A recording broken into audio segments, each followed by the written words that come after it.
I wanted to share with you my learnings and observations and some experiences from founding ngmoco. How many of you have heard of our company? Good, all right. How many of you played our games? Oh, that sucks. To play more, play more. I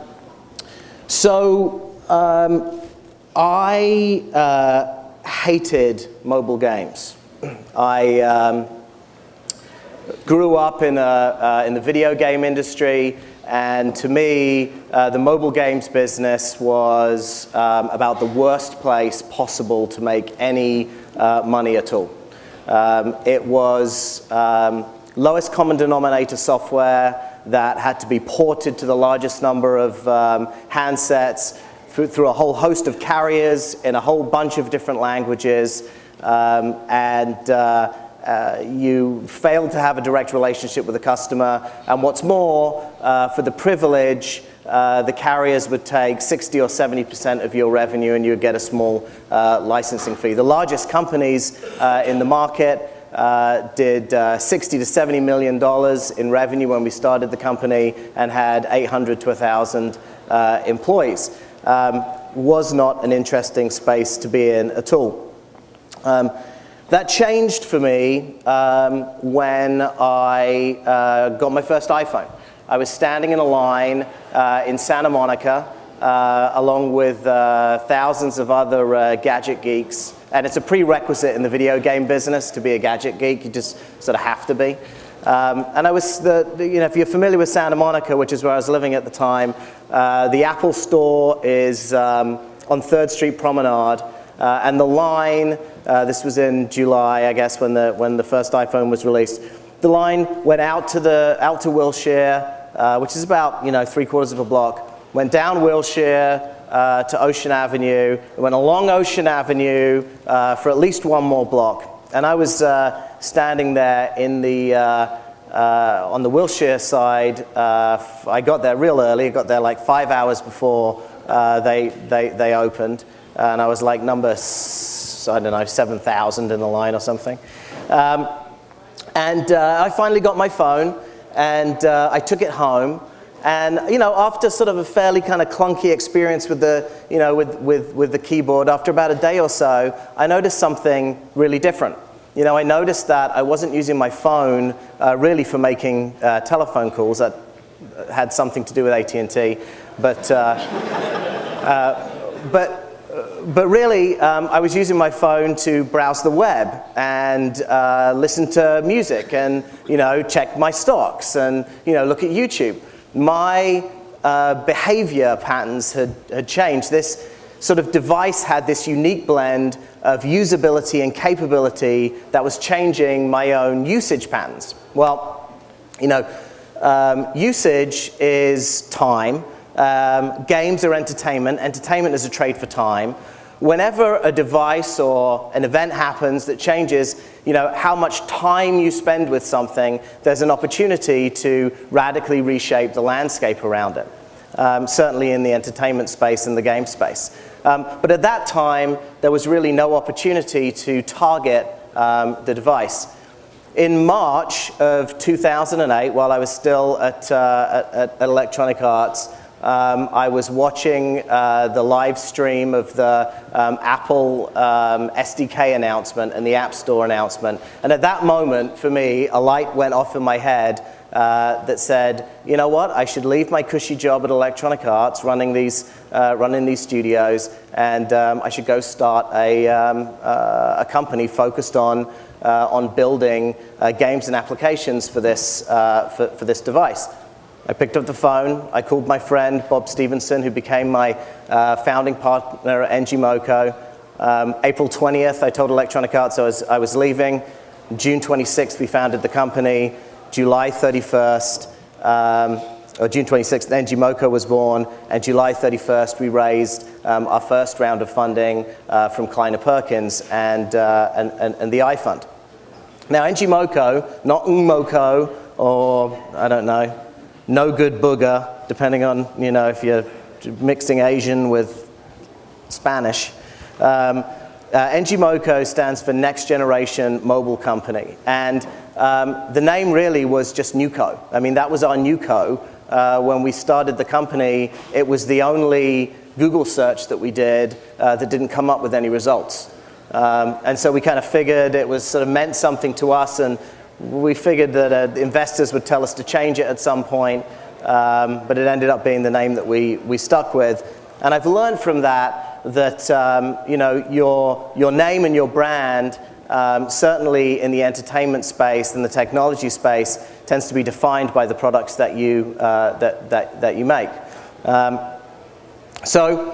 Our founding vision, and this is relevant, this is the company's very first logo from our first presentation deck to Kleiner. And underneath there, in Google Translator Japanese, it says Future Entertainment Company, which our now Japanese owners find very funny, because it literally says Future Entertainment Company.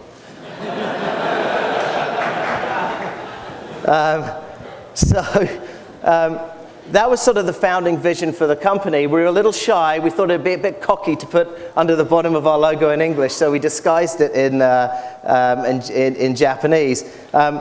We believed that, and still believe, that mobile and mobile operating systems were the future platforms for entertainment, and that games are the future of entertainment. So our goal really was to build this future entertainment company, and that's been a thread throughout everything that we've tried to do. Now, along the way, we have had ups and we've had downs, and we've learned a lot. And as Tim mentioned, as a first-time CEO, my sort of number one job was to learn and to develop and to evolve. And so I wanted to share with you kind of 7 things that I've learned over the course of of the last 2.5 years.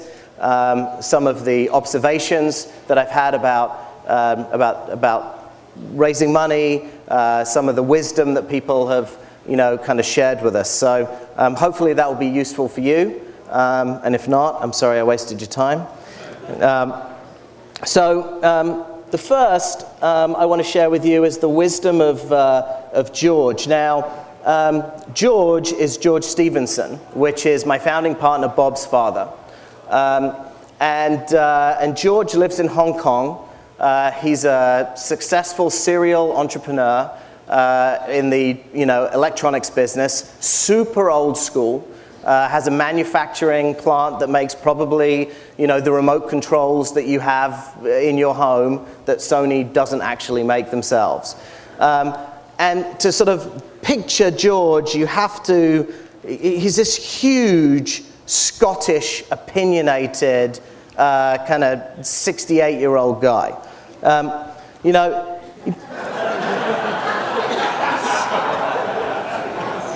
He's this huge, giant man who eats babies. And he has these opinions.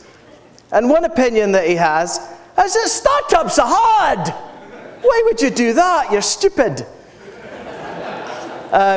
Startups are hard. They're really hard.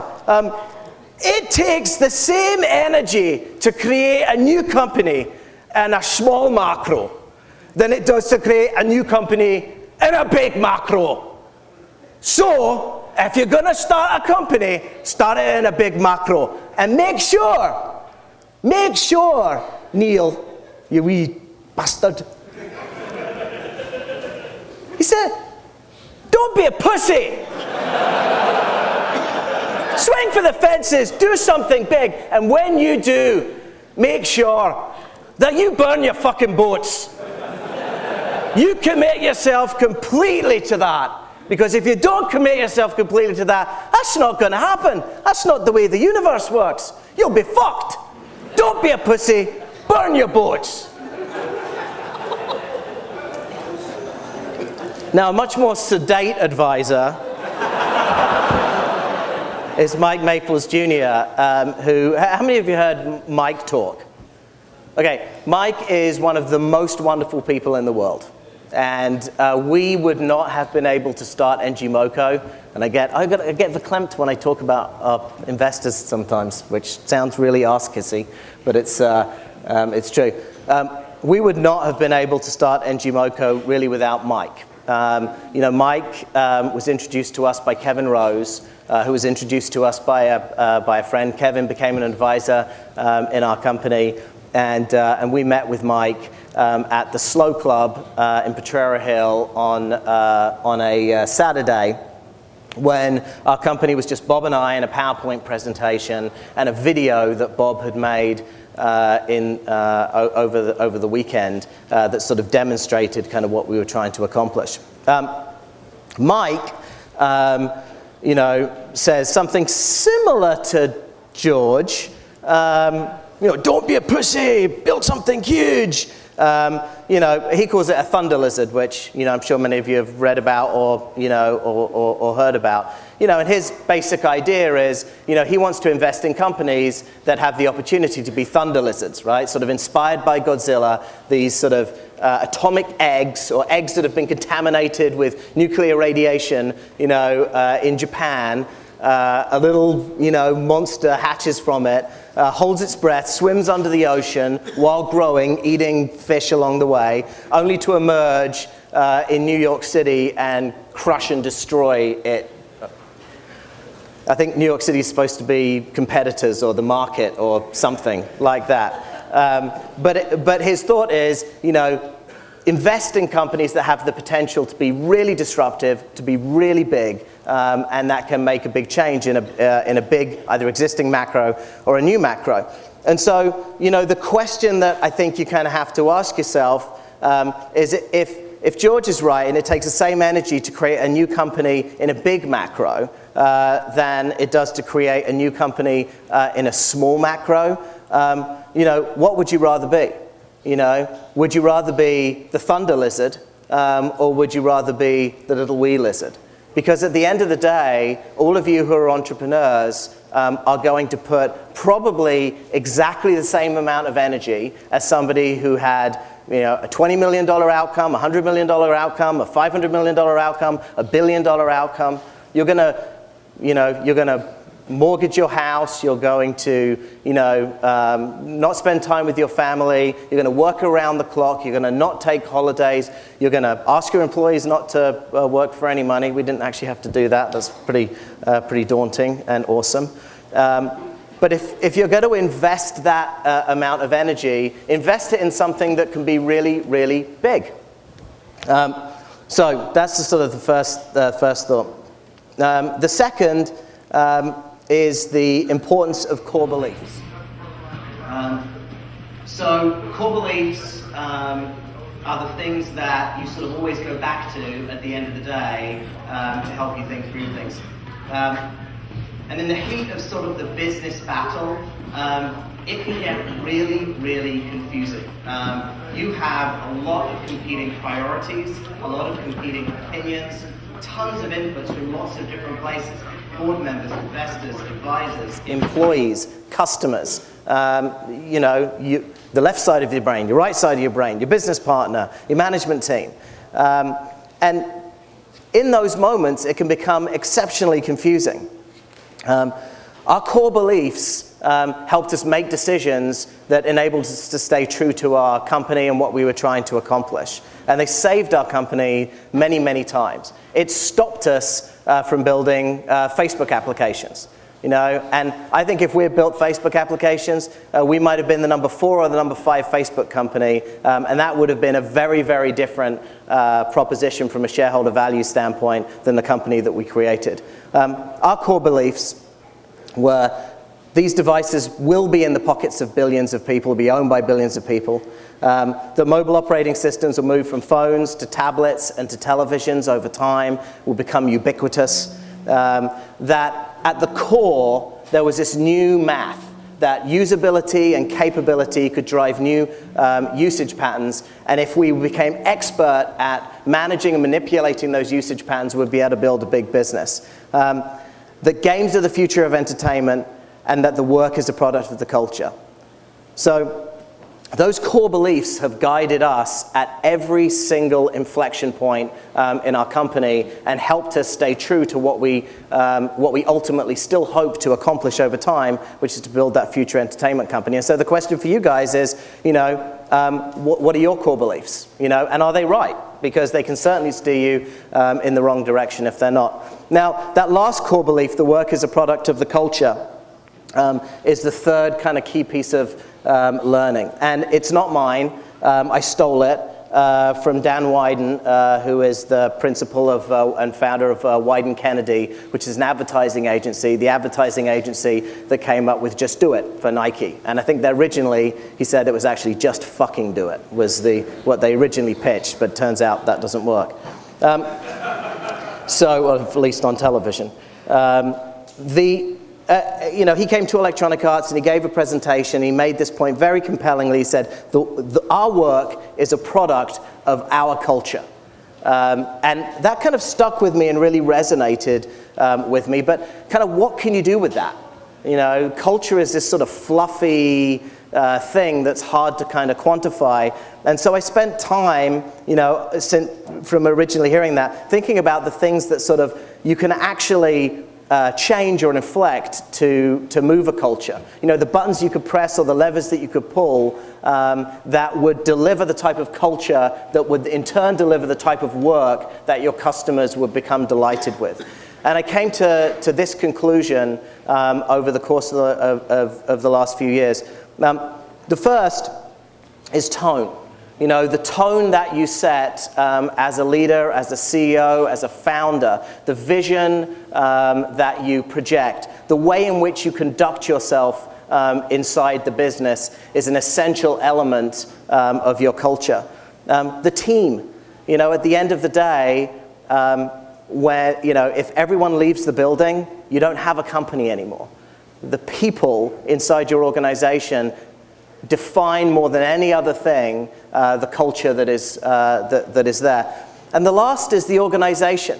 It's how you organize your business, your processes, your operating structure, so that that team can execute that vision with as little friction as possible, with as much empowerment and energy as possible. And if you focus on tone and team and organization, you can start to manipulate and manage a culture that delivers superior work. This idea is sort of at the heart of pretty much any change that we have tried to make inside ngmoco, and we're not awesome at it. We fuck it up all the time. We don't have the world's best culture, but we do spend time thinking about it and trying to optimize for a culture that produces the right work.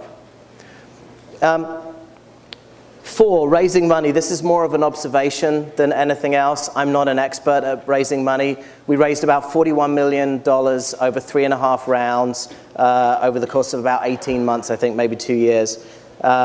We did raises with a 14 million, a 40, a 90, and 170 million post before selling the company. And here's what I observed. It's a stack of cash. That's what you get when you raise money. They bring that around in a truck. No, they don't. Wish they did.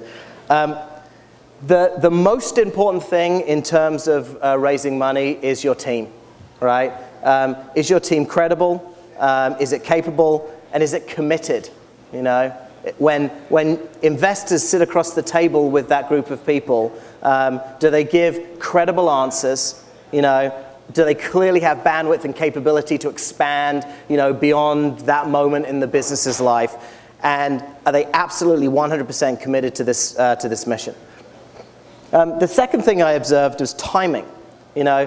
Is there a clear opportunity that everyone, especially investors, can see? And does it feel like that opportunity is a rising tide? Will it raise all of the boats? Because if it does raise all the boats, and your crew is the best crew, you've got a better chance of raising money than your competitors. And the last is scale, right? Is there a big opportunity? Is there an opportunity to build a multi-hundred million multi-billion-dollar company. Now, you can raise money in lots of other different ways, but one observation, or the observation that we had, was that team, timing, and scale were the determinant factors. And it was our job really to convince investors that we could build a company of consequence in a big space. And every time we were able to do that, we were able to raise money. The second point on raising money, and this is a luxury, is raise money when you can, not when you need it. It is really, really hard to raise money when you need it. We've got close to it once, and all the other times we raised it when we didn't have to. And it radically changes the discussion, the negotiation, what you are or are not willing to do. You're not operating against pressure.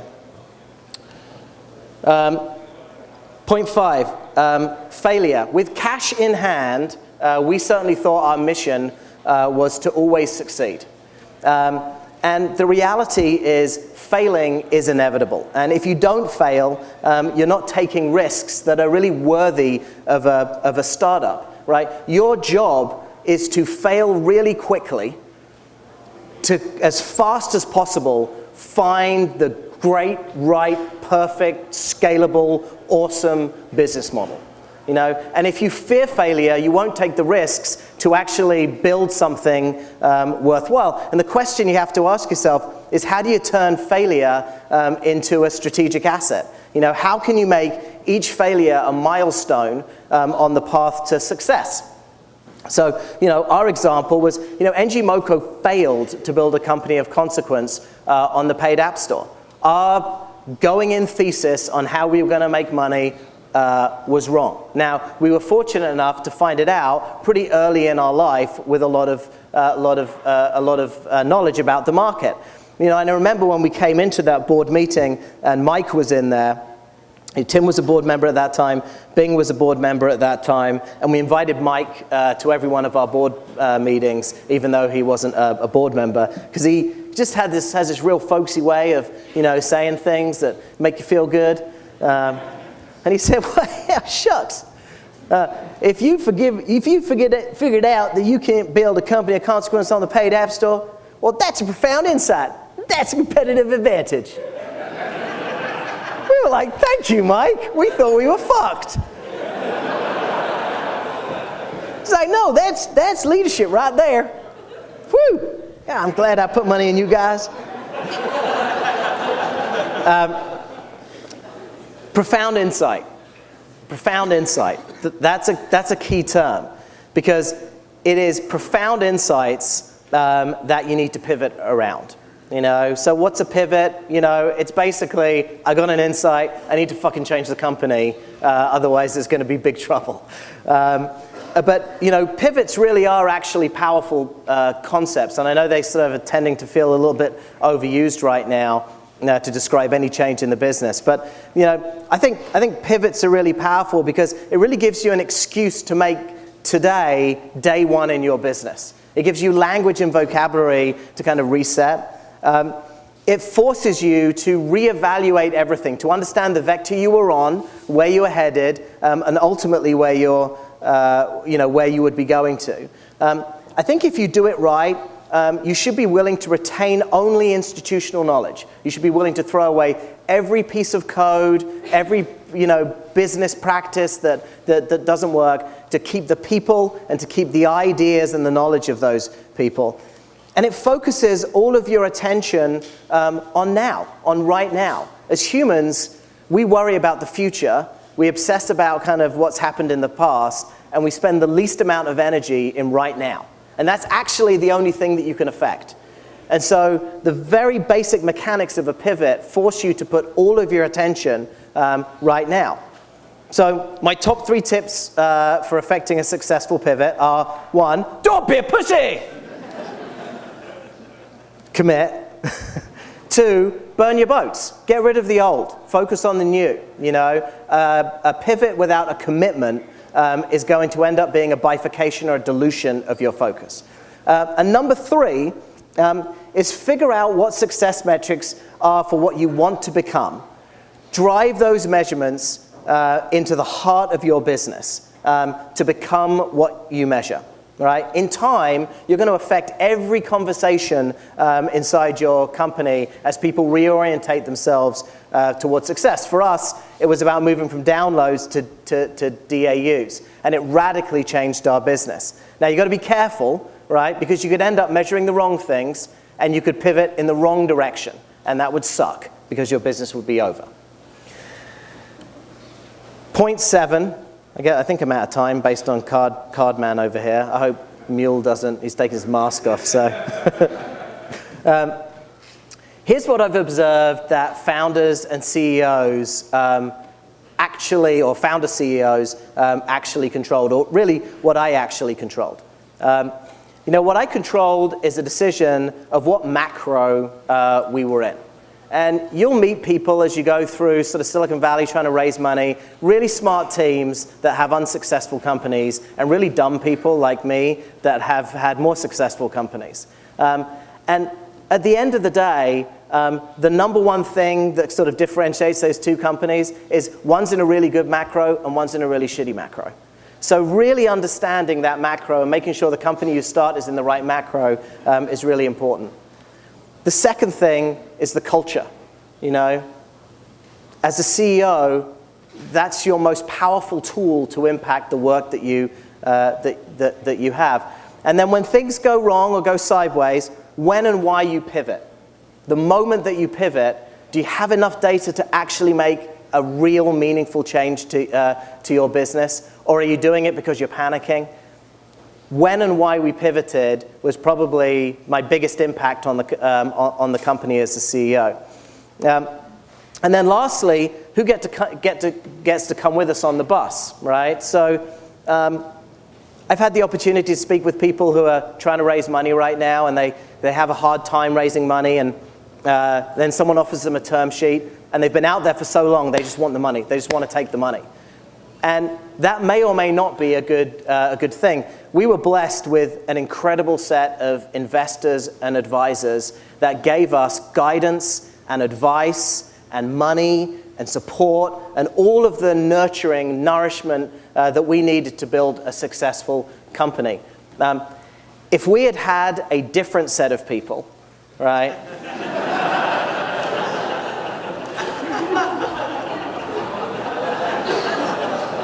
I think the outcome could have been much worse. So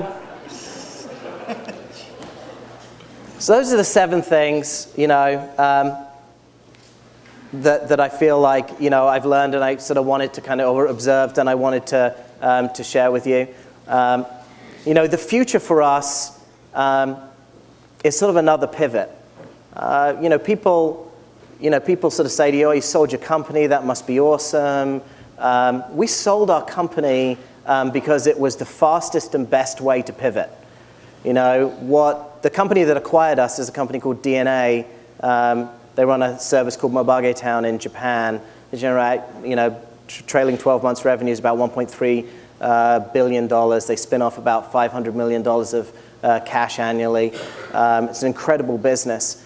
And what DNA have created in Japan is kind of a blueprint for that future entertainment company. It's rough and it's early, it's on feature phones. But if you believe in the macro in the way that we believe in the macro, you can look to what they've accomplished and you can see a path for an incredible future.